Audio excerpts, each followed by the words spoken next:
Osibita nomunafe nkwebaza nnyo gy'otuusizaako engalo tuze n'agataliiko nfuufu nkwebaza okulaba Bukedde TV nze kuteesa jujubira munsi n'emibbo mulungi katandike na bikulu ebigale mu tukomewo nago mujjuvu.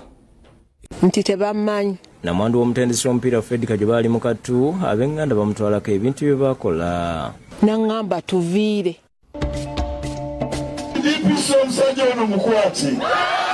Minisita Mayanja akutte Gisolo akwekubana n'omugagga okukubaganya abatuuze ku ttaka.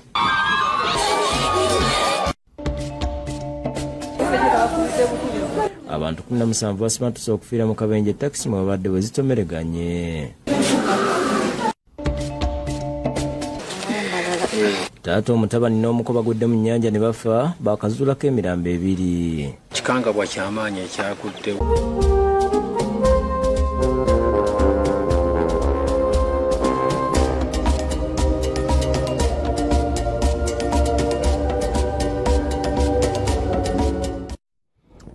Nyongera kwebaza onawo osinzira okutulaba mu bujjuvu agaale tugatandise namwandu we yali omutendesi w'omupiira Fred Kajoba ali mu maziga olw'ab'enganda bamugobye mu bintu bya bbanga bamugamba nti si mugatte wampeta era tebamumanyi. Ono ategeeza nti bamukkiriza yadde okubaako ekintu kyonna kyakkirizibwa okukwatako.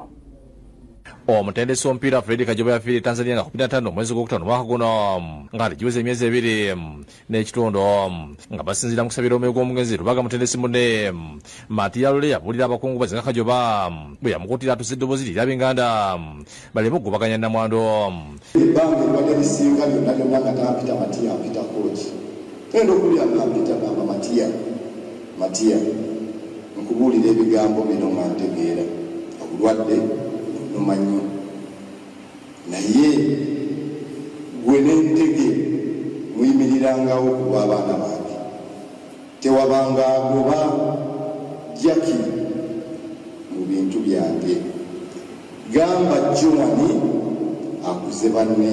Kajoba ennyami bali n'omuga ku magumba ab'enganda ne bagobaganya nnamwandu Jacqueline Nakabugo tusanze makage ekitimbwe entivo wakati maziga ategeezezza nti bboolwa y'okufa olw'okuba si mugatte wampita ab'enganda batandikirawo okumupeeka ebintu okulinda ebiwandiiko bagamba nti be balina obuvunaanyizibwa okubiddukanya. Nti tebammanyi era mbubbo tebantegeera neŋŋamba naye neŋŋamba omwana lwaki sigamba ku mulamu wange neŋŋenda ne mbabuuliza ddala ki kye baagala nasanga omulamu wange omuyangamba ava mu luggya lwaffe. Ategeezezza nti yalowooza basaaga wabula ekyamugya enviiri ku mutwe kumubanja amabugo ng'oyagenda okugabawa nga baluka olutalo lw'ebigambo era ekiro kyonna basula bamuvuma. Olunaku lwe namuziika be balamu bange okukaabira amabugo ekiro ekyo kyennyini lwe twamuziika ne bayombera amabugo. Sincerely, I couldn't believe it. Agamba nti yagenda okuva ekikonge gye baaziika yasanga bamusulidde ekibalwa ku geete nga butegeeza nga balina okuva mu bintu bya muganda waabwe nga n'ennyumba z'apangisa ziri ekasubi bya muganda okuddamu okuzisolooza. Ne baŋŋamba siddayo zisolooza ng'ate ne baze bwe yaliyo ng'akyali mulamu nga nze nkola receipts nze mmanya kino ne bw'abadde Tanzania tewali muganda we gwe yagambanga mukolektingiranga nyumba kukolaki naye nze olw'obutambi bw'amaloboozi omugenzi Kajoba bwe yaleka ng'alamira mola we Joani Kajoba ne Dr. Sewanyana Ivan to abagobaganya mukazi w'ebintu bye bakoze bonna. Joani siwulira bulungi n'akatono naye Joani nkukuutira bwembanga nvudde mu nsi olabiriranga baganda bo olweranga nabo mu buli kimu era obawanga buli kimu ky'obalina ate Joani nkukuutira tewabanga omuntu yenna nga wooli atwala ekintu kyange n'ekimu ebintu byange byonna biweereranga abaana baganda bo ate tewabanga Joani muntu n'omu agoba maama wo agoba mukazi wange Jacqueline Nakabugo mu bintu byange abisigalangamu paka lwaliva mu nsi. Joani nkukuutidde meseje eyo giterangako abantu ne bagiwuliriza. Mu kiseera kino tamanyi kyakusiza kuba ebintu mwabadde ajja ssente zirabirira bamulekwa ab'enganda babyeddiza. Kyannaku nnyo ate nga musaayi gwammwe. Kyannaku nnyo mu butuufu okuba nga temulina kisa. Nakabuga ategeeza nti asinga Kajoba mukulenda kinamwena n'amuzaalamu abaana munana kyokka mu kiseera kino ab'enganda bagamba nti bamumanyi. Yaŋŋambanga ekintu kimu kye yayogeranga, nkusibirira entanda tolekanga abaana bange, ne bw'otambulanga ne bw'onyigirizibwanga tolekanga abaana bange, nga ŋŋamba tewalibeera wa Luganda abayamba. Era yagambanga kankole nnyo, kankole Majoani tolibeerako muki muganda wange gw'oligamba mpa kiro ya ssukaali. Alutute lusazi basooka okubeera nebba nga tebannazimba ntebe nga maka gano baali bagasalamu emizigo wabula nga nagyo ab'enganda baageza dda. Eno yali galaji yaffe nga bw'ojja bw'otoyingira galaji. Ssentebe w'ekyalo kino Kiyimbayisa yewunyiza ab'enganda okweza ebintu by'omugenzi ate nga bikolera mukyala we nga alina n'obukakafu. Yakolanga balaba nabo babikolamuko nga bawa ssente ebizibikolako naye kati gye bajja obusungu n'amaanyi nti singa obadde ggwe nga gw'ovudde mu nsi ne batulugunya abaana bo n'omukyala wo gw'olese. Bwe tuukidde munnamateeka wabinja Kisitu George William omupa omugenzi Kajoba nga Joseph amannya alambuludde ku ngano eziriwo. Baganda ba mugenzi Kajoba Maturanga nga tanaba kufa ne bakuŋŋaanya ssente ne bateekawo ebizimbe ku ttaka lya family ne bakola kye bayita family development ne baziteekaawo ng'ekigenza kyakujjangamu ssente zakubeezaawo estate ya taata waabwe n'okwerabirako nga family yali omugenzi Kajoba Fred. So yali abiddukanya kuba bano abalala basinga abawala nga b'omanyi abamu bafumbo so tebabibeerangamu nnyo naye nga bayitamu nga bagenda ewaka ne bakuŋŋaana wafa. So family neetuula n'ensalawo n'egamba nti ennyumba zino tebyali by'omugenzi ani Kajoba Fred nga ye bwe yali akola ki nga ye bwe yali akirowooza. Kakati y'omukyala ndowooza tetumanya ani amuwa amagezi kati yakitwala nti ebintu by'e Kasubi byali byani byali bya Kajoba. Ekitala ekituufu ebintu bya Kajoba bimanyiddwa kati lwaki teweebuuza lwaki tebamulumbye entebe ne bamugobayo gyali eyo. Ategeeza nti mu mateeka Nakabugu abeera mukwano gw'omugenzi kubatira muwasa nga musabye akwatagane n'abafamire balabe kye bayinza okumuwa. Alekera ogenda ng'ayogera kino n'avuma ono kyekigenda kumuyamba. Singa abadde mukyala wange tatwandigambyeko kale naye tali famire gezaako okumuyamba npaki bamugamba jangu twogere kati ye enkolagana yajoono. Abuddu Muwonge yakusakidde eggulire ku Lwabukedde TV. Noze enkolagana eyo yeetaaga okuddamu okuzimbibwa okulaba nti buli omu afuna obwenkanya. Ye minisita omubeezi w'eby'ettaka Dr. Sam Mayanja alagidde poliisi okukwata mbagirawo Giso ow'Ebutya Town Council mu disitulikiti y'e Kikuube n'omugagga Kawa Francis kiyiddiridde abatuuze abasoba 300 okwekubira enduulu nti babagobaganya ku ttaka. Minisita omubeezi w'eby'ettaka Dr. Sam Mayanja ayisizza ebiragiro eri poliisi okukwata mbagirawo Lugongo Nington nga Egiso w'Ebutya Town Council mu disitulikiti y'e Kikuube n'omugagga Kawa Francis ku bigayibwa nti bagobaganya abatuuze ku ttaka. Minisita abadde agenze ku kyalo ekyo lw'abatuuze abasoba 300 okukubira enduulu gyali nga bawulwa omugagga Kawa wasuse okubaliisa akakanja. Mu lukiiko luno abatuuze nga yakulemmeddwamu yali ssentebe ntakimanyidde olw'obejjidde Minisita Mayanja ennaku omugagga gy'abalabize nga kigayibwa nti ttaka lino omugagga yalifunako ekyapa ekyamankwento kiyamise okwatulugunya. Is the one now trying to grab this land. Presidential advisor, the Parliament President, we know that this matter has never reached the president. Ettaka liwezaako obugazi bwayiika 107 nga minisita mu kugendayo abadde n'omuyambi wa pulezidenti ku mirimu egy'enjawulo Fiona Balonje asibye minisita Giso Lugongeza akwatibwe enkuba talina lukusa lugoba abantu ku ttaka kisenyudde abatuuze. I believe that the DG in ISO is in investigation active so that they act to this guy can be handled by the courts of law. Minisita Mayanja ategeezezza nti wali muntu akkirizibwa kufuna kyapa ku ttaka eriko abatuuze. Ettaka lyonna bwe libaako nga liriko abantu District Land Board terina buyinza kuliwa abantu balala. alagidde polisi ekitundu okwata omugagga Kawadi tabadde mu lukiiko era amulagira obutaddamu kusalimbira ku ttaka lino. Oyo ne bwagubadde nga taliiwo wano warrant of arrest ejja kumunoonyeza kakati amateeka gamufuuzizza akwatibwe. Alagidde Negiso Lugongeza akwatibwe olw'ebikolwa bye era bw'ati n'alinyisibwa Kabangale n'alagira polisi okuwa abatuuze obukuumi nkiri obuneera ddesi w'ekitondo Mbahebwa Longino.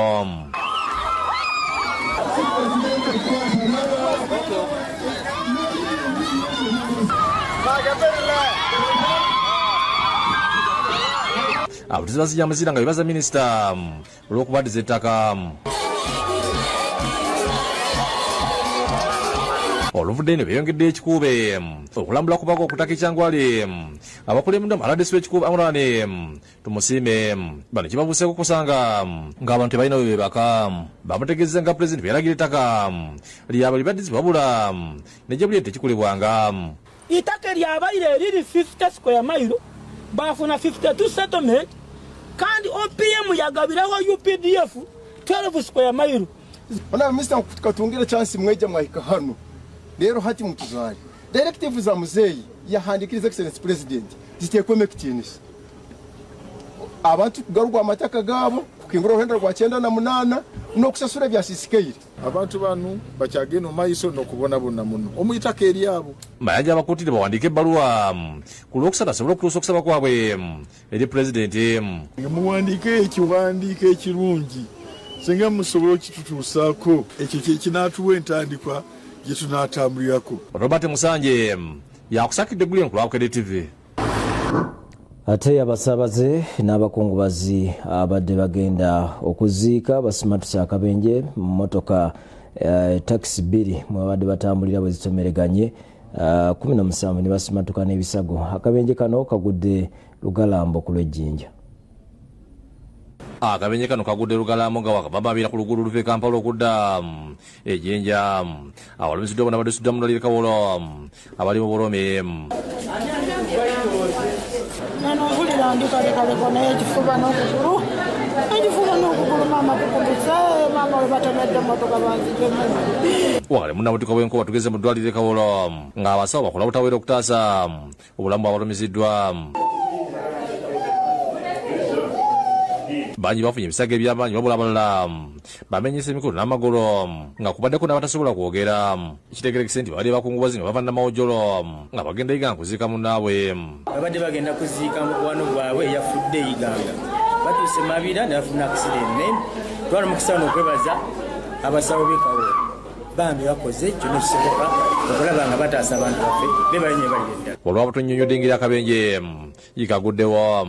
N'emmotoka ekubusaga wulira bakyalina byagitwasa eyamwe n'alumba wano Egusubidi nene ava eri ng'ate ono ayisa kati mu kuyisa wano oli abadde ava eri Ejjinja n'amukuba Katale Bugalambo awo waliwo ebinnyannyawo kati eyo no ebadde ng'ekutusoba mupiira oba biki aweta adde ku bbali kyokka ng'ate ne gyawete ne waliyo etakisi endala ejja. Mugaza Kivombi yakusakidde eggulu enkulu Bukedde TV. Basaasidde nnyo bannaffe ate ekikangabwa kigudde ku kyalo Kaseerere mu ggombolola y'e Kagamba abooluganda 3 bagudde mu nnyanja Kijja ne balola ne bafiiramu Rakai. Abagenzi kuliko taata mutabani we n'omuko.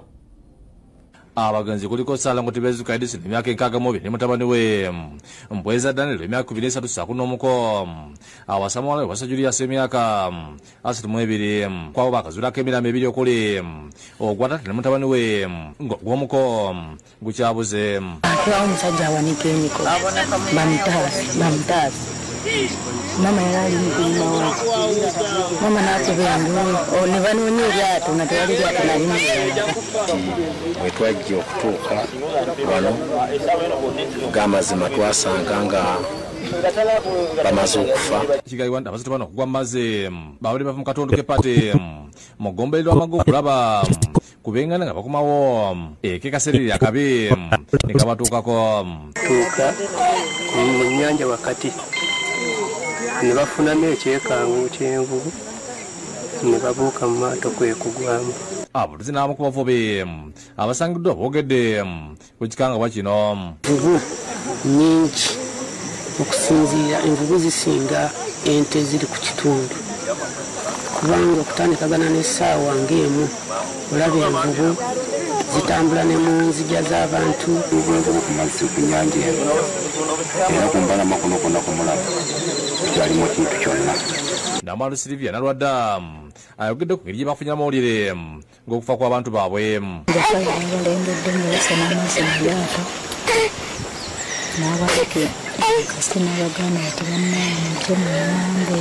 Kyoga ategeeze nga basobedde kane mu kibira olwabba okumulekera abaana nga basinga bakyali bato. Monyiika agambye nti ebimbiromuko bawa muwala wafudde nga tebamanyi waabwe wadde ab'eŋŋanda kyagenda kyakalubiriza muwala we gwalekedde ebbujje. Basinkanira Kampala n'omwana muwala tetumanyi waabwe ate atulekedde ebbujje lya mwezi gumu. Amukooteze twogere kuno nga kulemeddwamu Joseph Semmande bagamba nti obuzibu bwandiba abuvudde ku nvubu ezisobola gi ku nnyanja. Obuzibu bw'envubu bwe buli nnyo kubanga envubu nnyingi kati bakyazikwatako batugamba nti ogikwatako oteeka okusibwa.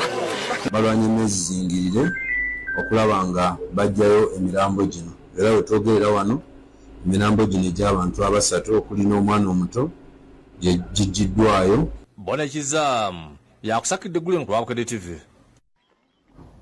Kitalo nnyo ddala bwe tuvaayo e Rakai ne tudda e Kampala abadigize bajjuza Serena Hotel okuwagira omuyimbi Hajji Haruna Mubiru mu kivulu kye yategese bagenzeyo kubaddeko ne Katikkiro Charles Peter Mayiga.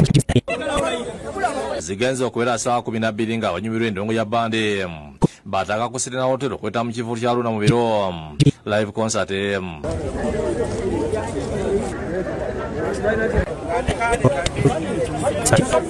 Bano baziba mbadde emisinde egitali gimu era tuwayiza mudamu nga tebannaba kweyingira.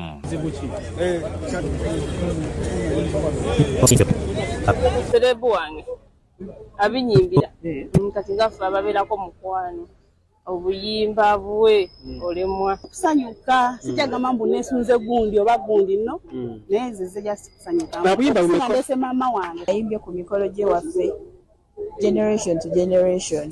That's why you're here. That's why I'm here. Mubaze kubadde Katikkiro Charles Peter Mayiga ne mukyala Margaret Mayiga abalekize bajuza Serena Conference Center ekivulu kibadde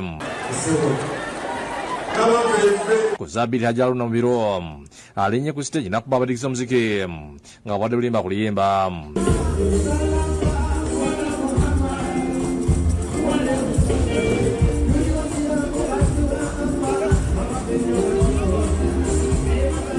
Obadde ayimba abadigize bebamufuwa ssente n'okunyenyaamu. Ignatius Kamya yakusakidde eggulire ku Lwabukedde TV. Kale webale nnyo Ignatius ebisingawo ku ebyo tujja biba olunaku olw'enkya mu kivulu kya Haruna katummule mutudde n'agataliiko nfuufu amalala tovaawo. Linda ne bino mu gataliiko nfuufu. Okunoonya omusomesa asukkulumye kuleetedde ayigiriza abayizi okulimira wafunda. Kulikayo mukumulamu okwo mu mawulire amalala kulira akakiiko akalwanyisa abafeera bamusiga nsimbi Kano Edith Nakalema ayongedde okulabula abakungu naddala ba gavumenti abeesomye okulya enguzi ku bamusiga nsimbi nti bajja kukwatibwa. Abadde ku mukolo UDB kwefulumiriza bamusiga nsimbi 291 abasomeseddwa ku nzirukanya ya bizinesi. Uganda Development Bank eguddewo essuula embi y'okumala okubangula bamusiga nsimbi abaagala okuwola ensimbi ku nzirukanya ya bizinesi enambula okuva nga tebannaweebwa ssente zino. Omukolo gubadde ku Hotel Africana mu Kampala nga batikkire bannabizinesi abasomi 29 abamaze ebbanga babangulwa mu nzirukanya ya bizinesi ku mukolo gwetabyeko ne Kano Edith Nakalema akulira akakiiko akalwanyisa abakumpanya bamusiga nsimbi mu State House. Okusinziira ku Nakalema bamusiga nsimbi naddala abaakuno balina okulambikibwa obulungi bizinesi zaabwe zisobole okula n'okuwa abantu emirimu nga Pulezidenti Museveni bw'asiba nnyonnyola. Olw'okuba nga bawagidde nnyo Pulezidenti kyasomesa bulijjo nti buli musiga nsimbi ku lengo lyonna lyaliwo alina okuyambibwa mu kumusomesa mu kubasomesa okubala ebitabo bwe balina okukolagana n'abakozi baabwe bwe balina okufuna obutale bwe balina okukulaakulanya bizinesi.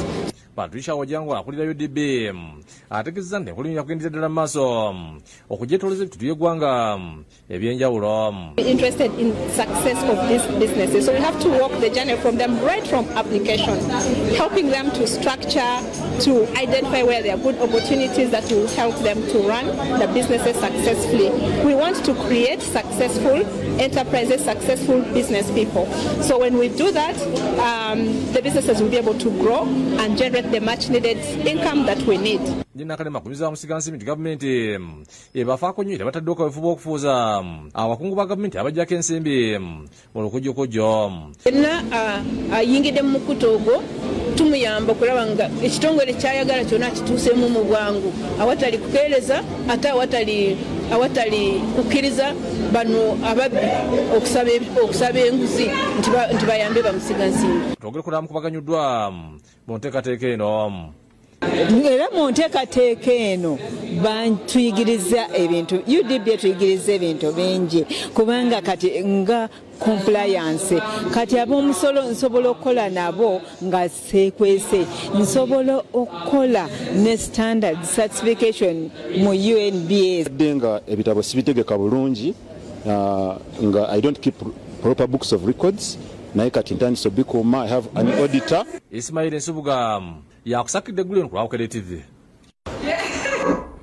Ate mboozi yaffe y'omusomesa sukkulumye olwaleero tukuleetedde Kate Nabagala Nansubuga akulira St. Paul's Kitovu Mixed Primary School mu kibuga Masaka. Obukulembeze bwe buviiriddeko omuwendo gw'abayizi okweyongera nga n'enkulaakulana endala yeeyoleka lwatu naddala olw'okukyusa endabika y'essomero n'okulisaako ekikomera. St. Paul Kitovu Mixed Primary School lisangibwa mu division y'Ennyendo Mukongwe mu kibuga Masaka yadde nga liri ku musingi gw'ekereziya liddukanyizibwa gavumenti era nga likulira Kate Nabagala Nansubuga gwe tukuleetedde mu mboozi y'omusomesa asukkulumye 224 Nabagala nga nzaalwa y'e Mabuya mu ggombolola y'e Bukulula mu Kalungu omusomesa mutendeke ng'obukugu mu mulimu guno yabufunira ku Nkozi Teachers College, Kyambogo Teachers College, Makerere University ne Team University. Talk about yasooka kulembera ssomero lya Blessed Sacrament Kimanya Primary School wakati w'omwaka gwa 2006 okutuukira ddala mu mwaka gwa 2017 era yakola ebintu bingi nnyo ebyamuyitimusa bakama be mu ekereziya ne gavumenti ne bamuwa transfer eyamuleeta ku St. Paul's Kitovu Mixed Primary School. Yalisangamu abayizi 15 kyokka agamba mu myaka 5 gy'amazeewo abayizi beekubisizaamu okutuukira ddala ku 116.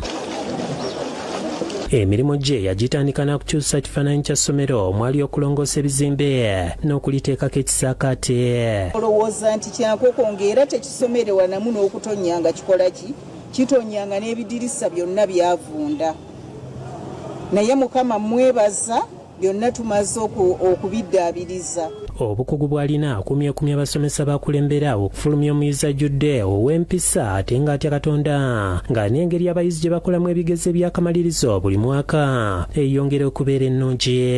Naye kaakati abaana baffe bakola bulungi. Nenteekawo sekuritale kompyuta n'enjigula pulinta yaakwo ekyuma ekyokya empapula ekyuma ekipulintinga kati ebigezo tubikolera mu budde. N'abasomesa ebintu bye baagala okusomesaako nga byetaaga kwokya byokebwa mu budde. Basesera ku masomo g'ebyemikono okulimira wafunda n'ebyobulunzi era ng'omuyizi agenda okufuluma ng'alina kyasobola okwekolera. Omwana alina okuva wano mu ssomero ng'amanyi ekyokukola nti ne bwe mba nkomye wano nteekeddwa okubeerako kyenkola waakiri afunye sikiiru eyo ey'okulima ebitooke. Bagattako okuyigiriza abayizi amazina g'ekinnansi okusamba omupiira n'okubaka ekibafudde bannantameggwa mu bbendobendo ly'e Masaka ne Uganda yonna okutwaliza wamu. Bikopo bye twawangula mu Education Week mubeeramu empaka ez'okusoma ekitabo, okuwandiika esse, okuyimba ebiyimba olw'eddiini, olw'Olulatini, amazina Omulambuzi w'amasomero mu kibuga Masaka Moses Kawuma Nsereko agamba nti obukozi obuyiiya n'obumalirivu bwa Nabaggala buleese enkyukakyuka mu ssomero lino ebadde yaludde okulabika olw'engeri y'ekikugu gy'aliddukanyamu. Essomero lino likola bulungi nnyo mu bigezo bya PLE. Amina. Era teritusuuliridde era naffe tulyenyumiririzaamu ng'abakulira ekitongole ky'ebyenjigiriza kubanga abaana baffe bafuna first grade ezisukka 45 okudda waggulu. David Katende ssente w'akakiiko akafuga essomero John Francis Nsiko owa PTA Geoffrey Situ kansala akiikirira division ya Nnyendo Mukungwe ku lukiiko olufuzi olw'ekibuga Masaka basiimye enkyukakyuka Nabaggala gyaleese kubanga tekomye kulaakulanya essomero wabula n'engeri abayizi gye bakolamu. Twagamba abakulu aba education nti temumutujjaako ayongera okukulaakulanya wano. Yatandikirawo nga yakajja abaana baali batono ddala naye kati bwe tukugamba abaana abali wana bali mu 10 n'okusukkawo ekyo ekyamazima bato kirimu kuwannaanya. Tuba tutandika ettaamu ng'etandika abaana bakola ebigezo ebiggulawo olusoma okusobola okweteekateeka okulaba agenze mu kiraasi ki asaanamu. N'okulanga ekimu kisobola okubeera nga kifaanana bwe kityo twebaza nnyo omukulu w'essomero ebyasobola okututuusaako. Ekyafiiza tukwatanga abazadde. Ennimiro ezo zemulaba tusimbamu ebintu ng'engeri ebivaavava entula. Kibuuka Lumo yakusakidde eggulire lino ku Luwabukedde TV.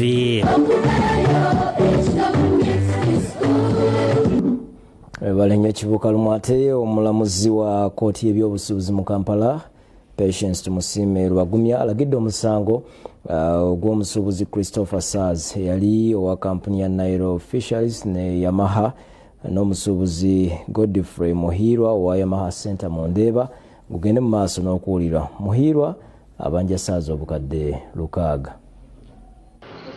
Omulamuzi wa kkooti y'obusuubuzi mu Kampala Patience Tumusiime Lwagumya alagidde omusango gw'omusuubuzi Christopher Saz yali owa kampuni ya Nairo Fisheries ne Yamaha n'omusuubuzi Godfrey Muhirwa wa Yamaha Center mu Ndeeba gugende mu maaso n'okuwulirwa oluvannyuma lwa Saz okwebuzabuza n'agaana okusasula ssente za Muhirwa obukadde 6 ng'obudde bw'enteeseganya bwe yaba okusuka myezi 3 obutabukozesa. Babadde mu kkooti y'obusuubuzi Nakasero era ne ku mulundi guno Saz talabiseeko. Omulamuzi ategeezezza nti bajja kukola budde mu nteeseganya ate nga n'omuwabirwa Saz yeebuzaabuza.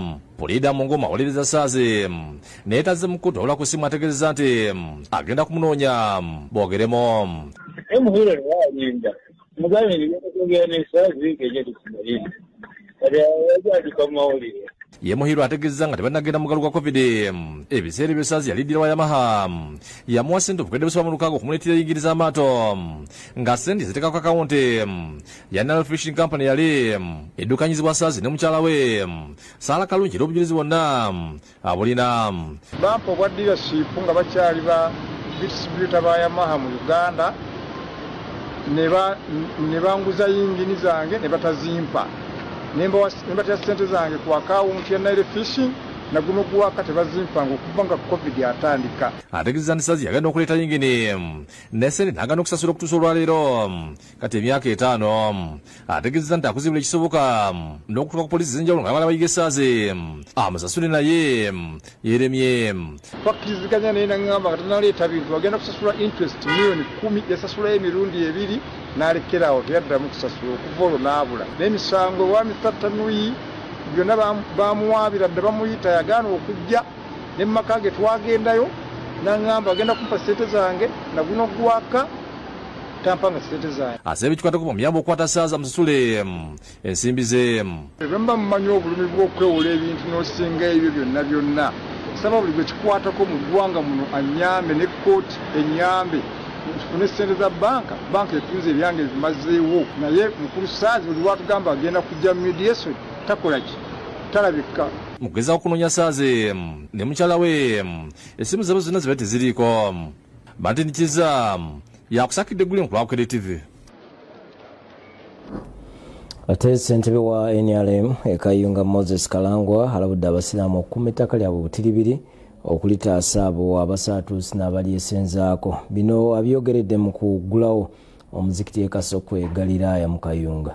omuzikiti ogogoddwago ogw'ekitebe ky'ettwale eriyitibwa ery'ebbaale mukugula omuzikiti guno ssente wa NRM Kayunga Moses Kalisi Kalangwa akuutidde abantu b'e Kayunga batebuke banayofuze abaleka mu biseera by'obululu byokka bwe bamala okubufuna nga babulawo 26 mulonde abantu abajja okujja okubeera nammwe ekyamagendo nemuyita omubaka omukyala najja ku muzikiti n'abeerawo nemuyita abantu bonna nga balina okufiirwa mu mutafudde najja nakola ki awadde abasiraamu ssente okuyamba okugula sementi okuzimba ennyumba ya imaamu agambye olubbi obadde bukyase mu kitundu poliisi Kasokwe ebadde yagala bagikomezaawo poliisi yawe baali bagijjawo nga bwe bajjawo yawaza awala zonna nemugamba nti Kasokwe poliisi ekomewo ye ssente w'eddwala ly'ebbaale Burhani Sejjimba ebazza abayambyeko mu kuzimba omuzikiti bannaffe bano aba Global Relief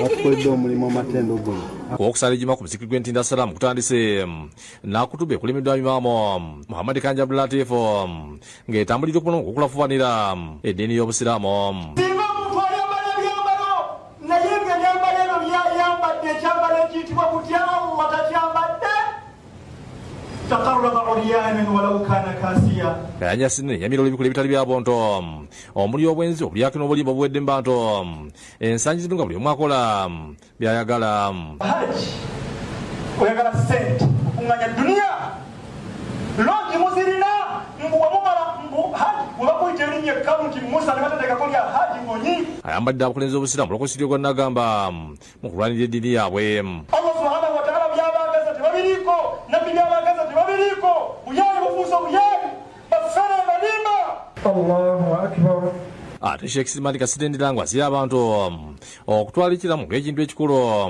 mu bulamu bwabwe asinde mu ddwa y'omugenzi Hajji Sekagwa Sserunyo gy'ebadde ku kyalo Kangabi Mawale e Luweero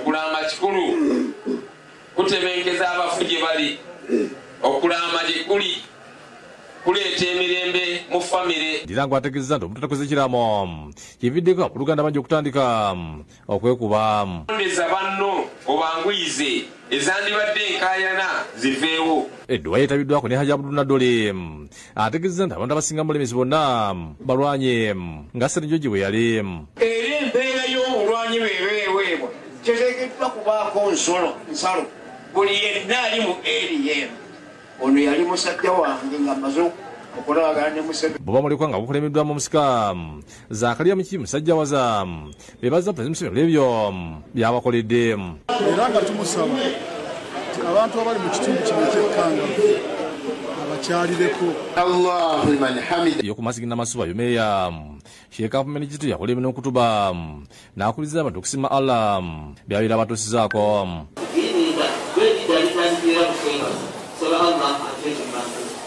mujemene ku basebuliri abadde Headmaster wannamasuba yumeya Bashiro Serunkuma awaleza emyaka 28 abantu ab'enjawulo batendereza obuweereza bwe twagala omusiima nsaba Allah amwemu obulungi omutima yakisanga nga teri kiri bwe kiti naye akikulaakulanyiza okutuuka ku mbeera efaana bwe kiti omukozi abadde omuweereza omulungi Serunkuma yeebaza abantu bonna bakolagane nabo ebbanga eryo lyonna bonna abazadde bagenda masuba nga bakoze okumbeererawo nebaza abasomesa bange bakulondera nnyo omugenyi mukulu adde minisita wa Kampala Hajjati Misa Kabanda ayozayoza Serunkuma olw'okugumiikiriza n'amalako obuweereza ekwebaza okuba nti wagumiikiriza obutuufu nange abaana bange babeera mulanda essomero ennyo nga muti gyali miti mu ngeri y'okumusima basaze okumukolera hijja era Hajjati Misa Kabanda aguddewo ensawo n'obukadde bubiri n'abantu abalala ne bamuwa ebirabo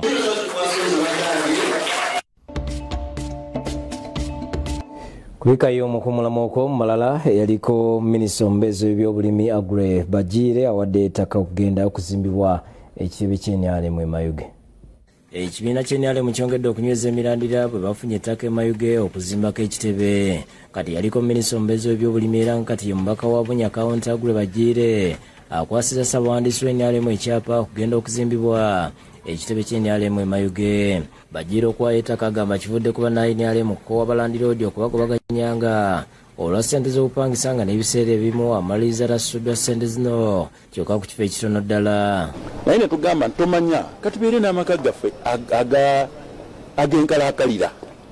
Kati naleeta ekiteeso ye mukyala wange, abaana bange bakyali bato. Kati mukyala wange n'agamba ekyo kituufu. Katubawe ekibiina kiwe. Ekibiina kye kitukuziza. Ekibiina kye kituyambye. Gavumenti yatuyambye mu ngeri nnyingi nnyo. Omukolo gw'okuwaayo ekyapa gwetabiddwako akulira akakiiko ebyokulondamu NRM Dr. Tango Doi, akulira ebyamawulire Emmanuel Dombo ne bannamateeka b'ekibiina. Ssaabawandiisi w'NRM Richard Todonga amenyeemenye disitulikiti ezaakawaayo ettaka okuzimbibwako ebitebe by'NRM era n'akakasa nti bajja kubizimba. We need to thank Honorable for the donation. He has added on the list of the many lists that have been given us office space. The party survives on support from its members. Where members generously donate to the party gets active. And we call upon those who have not been given to the party. We need to have offices in every district. Mu ngeri y'emu bannakibiina ky'NRM abaawangulwa mu kulonda kwa 2020 basinkanye mu kibangirizi Abaguma Gardens e Bunnamwaya okusala amagezi ku ngeri gye banaddamu okuvuganya mu kulonda kw'ekibiina omwaka ogujja. Akulira ekisinde ekigenda okunoonyeza President Museveni akalulu ekya G7 Isaac Dumba agamba nti ensinkano eno egendeddwamu okuzuukusa abaawangulwa beeteeketeeka okuvuganya mu kalulu k'ekibiina. Kyomulamu omukulu gwakuzza bujja emirandira gy'ekibiina naye mu kalulu akaggwa ebintu tebyatambula bulungi bamemba baffe abamu naye wabaddewo okwekubaganyawo okwerowoozamu kiki ekyatusula. Dumba bagambye nti nga banoonya akalulu kaabwe tebeerabira kunoonya n'akasente bw'ekibiina ky'NRM President Museveni awangule mu bitundu byonna. Tusitula abawagizi baffe naffe nyine nga tusituka okulaba twetegekera akalulu kano akajja. Tusobola okubagamba musigale NRM mwangire NRM emisana n'ekiro. Omukolo gwetabiddwa akala disitulikiti Kasangati Frank Kyaze ng'asabye abakiise obutageza kwetunda ku byabwe nti kuba banoonya kalulu wabula bafube kumatiza bantu. Ekizibu kyonna ekisobola okwonoona politics wa wano mu Uganda kwe kumuteekamu ssente. Commercialization of politics bwe bulwadde obusinza okubeerawo. Robina Nantale yakusakidde gweno ku Laabukedde TV.